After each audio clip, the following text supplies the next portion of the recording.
Edgbaston के इस ऐतिहासिक मैदान पर भारतीय टीम ने न सिर्फ जीत हासिल की बल्कि एक ऐसा इतिहास रचा जो पिछले 58 साल से कोई भी भारतीय कप्तान नहीं रच पाया था। और इस बड़ी जीत के बाद हम सबको आने का मौका मिला इस एजबेस्टन के ऐतिहासिक मैदान पर। और इस मैदान पर आते ही जहन में तमाम बड़े बड़े कप्तान जो भारतीय कप्तान रहे जो इस मैदान पर आए, उन्होंने कोशिश की कि इस मैदान पर टेस्ट मैच जीता जाए, इंग्लैंड का अभेद किला है उसको ध्वस्त किया जाए। लेकिन हर बार भारतीय टीम को मायूसी हाथ लगी। 1967 के बाद से लगातार भारतीय कप्तान इस मैदान पर पुरजोर कोशिश करते रहे, अलग अलग टीमों के साथ आए, अलग अलग कॉम्बिनेशन के साथ आए, लेकिन कहते हैं ना, अगर इतिहास आपके नाम पर लिखा हो तो फिर कोई और कैसे लिख सकता है। मानो शुभमन गिल का इंतजार इतिहास कर रहा था और इतिहास ऐसा रचा शुभमन गिल ने जिसकी उम्मीद तो हर कोई कर रहा था इस टीम से, लेकिन ये टीम इतनी बड़ी जीत हासिल करेगी इस बात को लेकर संशय जरूर था। इस मैदान की अगर बात करें, इस मैदान पर वैसे तो 2013 में भारतीय टीम ने चैंपियंस ट्रॉफी जीती थी इंग्लैंड को हराकर, लेकिन शायद ये चैंपियंस ट्रॉफी से भी बड़ी जीत है क्योंकि हमने पहली बार इस मैदान पर टेस्ट मैच जीता है। सिलसिलेवार तरीके से अगर इस टेस्ट मैच का पूरा एनालिसिस करें तो एक बात आपको जहन में आएगी कि भारतीय टीम न सिर्फ गिरकर उठकर लड़ना जानती है बल्कि हार कर जीतना भी जानती है, क्योंकि लीड्स के मैदान पर जो गलतियां भारतीय टीम ने की वो गलती भारतीय टीम ने इस एजबेस्टन के मैदान पर नहीं की। और नतीजा ये कि भारतीय टीम ने रिकॉर्ड तोड़ जीत हासिल की। इस जीत के कई हीरो रहे, जिनमें सबसे बड़ा नाम शुभमन गिल का निकलकर सामने आएगा, जिन्होंने 450 से ज्यादा रन इस मैदान पर बनाए। और मेरे ठीक पीछे आप देख सकते हैं, अभी तो पिच कवर्ड है लेकिन शायद इस पिच को कई बार वो चूमना भी चाहेंगे, क्योंकि बतौर बल्लेबाज न सिर्फ अपने आप को उन्होंने स्थापित किया, बतौर कप्तान उन्होंने ये दिखाया कि विपरीत परिस्थितियों में किस तरह से ये टेस्ट मैच जीता जा सकता है। और जिस तरह से भारतीय टीम ने इस टेस्ट मैच में अपनी पकड़ को बना के रखा, लगभग 15 सेशन का खेल हुआ। 15 सेशन में अगर आप 14 सेशन लगातार डोमिनेट करते हैं तो फिर जीतना आपका बनता है। और इसीलिए इस भारतीय टीम को बार बार तमाम क्रिकेट फैंस सैल्यूट कर रहे थे, कप्तान के गुणगान गा रहे थे और नए नवेले आकाशदीप की तारीफ करते तो कोई थका ही नहीं। और शायद इसी वजह से अगर इस मैदान पर वो तस्वीर को हम याद करें, अब से कुछ ही देर पहले एक तस्वीर यहाँ पर ले रहे थे जिसमें सिराज, आकाशदीप और ऋषभ पंत थे और तीनों का बड़ा कंट्रीब्यूशन रहा इस टेस्ट मैच को जिताने में। और एक और खिलाड़ी जिसका नाम रविंद्र जडेजा है, जिन्होंने बैट से बड़ा इंपॉर्टेंट रोल अदा किया। दो बड़ी साझेदारियां उन्होंने की, खासतौर से कप्तान शुभमन गिल के साथ जो पहली पारी में 208 रन की साझेदारी थी वो एक बड़ा इम्पैक्ट डाल गई इस पूरे टेस्ट मैच में। साथ ही ऋषभ ने दोनों ही पारियों में बहुत अटैकिंग हाफ सेंचुरीज लगाई, जिन्होंने इंग्लैंड को बैकफुट पर रखा। और उसके बाद बाकी का काम गेंदबाजों का था। और उसके बाद जिस तरह से दूसरी नई गेंद के साथ इस मैदान पर सिराज ने गेंदबाजी की, उसको लंबे समय तक याद रखा जाएगा। यहाँ पर एक बोर्ड लगा हुआ है जहाँ पर तमाम उन खिलाड़ियों का नाम आता है जो 5 विकेट या 100 रन लेते हैं। और यहाँ पर अब तो 2 गेंदबाज ऐसे हैं, आकाशदीप जिन्होंने एक टेस्ट मैच में 10 विकेट लिया, चेतन शर्मा के रिकॉर्ड की बराबरी उन्होंने की। 1986 में चेतन शर्मा ने इस मैदान पर 10 विकेट लिए थे और अब आकाशदीप के नाम पर यह रिकॉर्ड आ चुका है। साथ ही सिराज जिन्होंने पहली पारी में 6 विकेट लिए, यानी दोनों गेंदबाजों का नाम बोर्ड पर आएगा।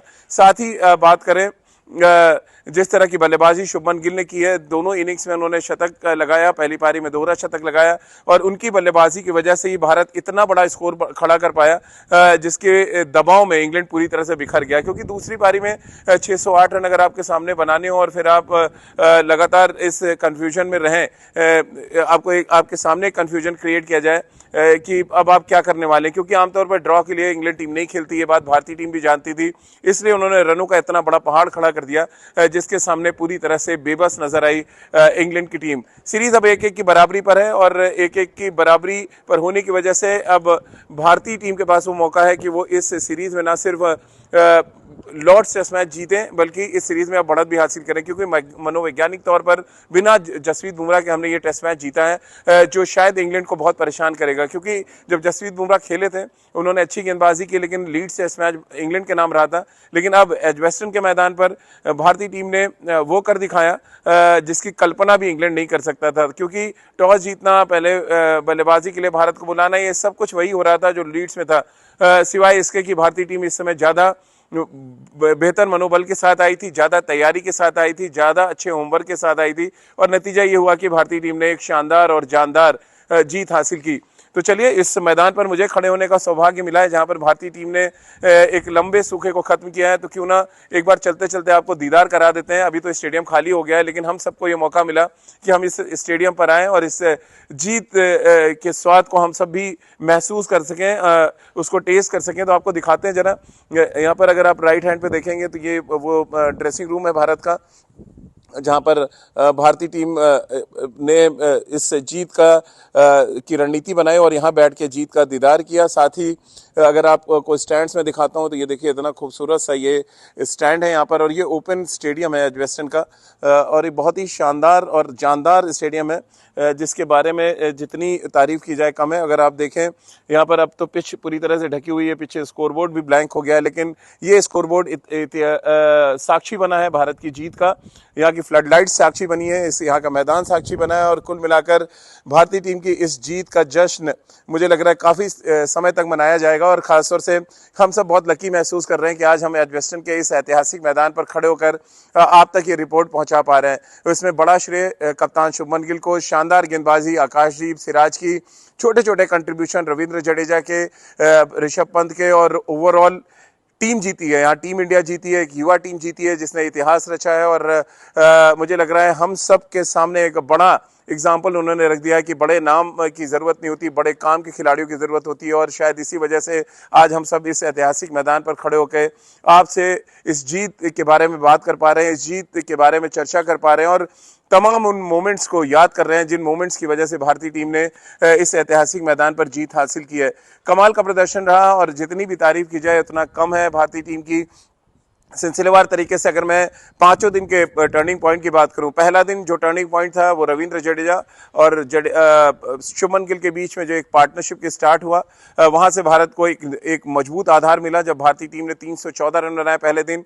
दूसरे दिन के खेल की बात करें तो इस पार्टनरशिप का बड़ा होना, यानी 208 रन की पार्टनरशिप, और आखिर के आधे घंटे में जिस तरह की गेंदबाजी आकाशदीप ने की और 3 विकेट निकाले। और इस पूरे मैच में अगर मेरे लिए अगर कोई सबसे इंपॉर्टेंट लम्हा था तो वो आकाशदीप और सिर्फ बेन डकेट था। पहले इनिंग्स में उन्होंने एज हुआ और स्लिप में कैच हुए, सेकंड इनिंग्स में उन्होंने जिस तरह से राउंड द विकेट आकर बॉल को अंदर ले आए और उन्होंने अपनी गेंदबाजी से एक तरह से दहशत सी पैदा कर दी और फ्रीली खेलने नहीं दिया। इंग्लैंड जिसकी आदत है फ्रीली खेलना, अगर आप उस पर थोड़ा सा ब्रेक्स लगा देंगे तो फिर वो ब्रेक फेल हो जाती है उनकी गाड़ी, और एग्जैक्टली इस मैदान पर वही हुआ। उनकी गाड़ी ब्रेक फेल हुई, डीरेल हुई, और अंत में भारत के हाथ में जीत लगी और भारत ने शानदार और जानदार तरीके से इस मैदान पर जीत हासिल कर ली।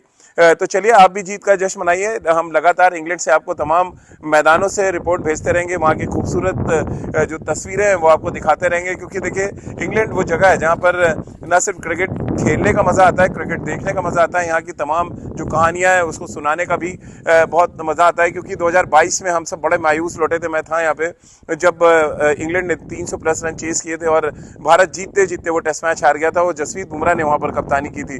अब मज़े की बात देखिए, जसप्रीत बुमराह यहाँ पर नहीं है, लेकिन जसप्रीत बुमराह थे यहाँ पर, लेकिन मैच नहीं खेले, लेकिन वो इस ऐतिहासिक लम्हे का गवाह बने। हम सब की तरह उन्होंने भी भारत को जीतते देखा, और शायद इससे बड़ा लम्हा हो नहीं सकता कि एक 25 साल का कप्तान आकर आपको एक ऐसे मैदान पर मैच जिता दे जहाँ पर इससे पहले कोई भी भारतीय कप्तान मैच नहीं जीत पाया था। तो एक लंबा सफर अभी शुभमन गिल को तय करना है। बहुत ज़्यादा इस जीत से खुश भी नहीं होना है, और इस जीत को बहुत ज़्यादा, इसकी अहमियत को भी कम नहीं होने देना है। बराबर तराजू पे रख के इस सीरीज़ को आगे लेके चलना है, ताकि हम इस टेस्ट क्रिकेट में वापस से अपनी जो धमक है उसका एहसास वर्ल्ड क्रिकेट को करा सकें। तो एजबेस्टन के इस ऐतिहासिक मैदान से हमारी इस खास कवरेज में फिलहाल इतना ही। लॉर्ड्स में एक बार दोबारा मिलेंगे, तब तक के लिए मुझे दीजिए इजाज़त। नमस्कार।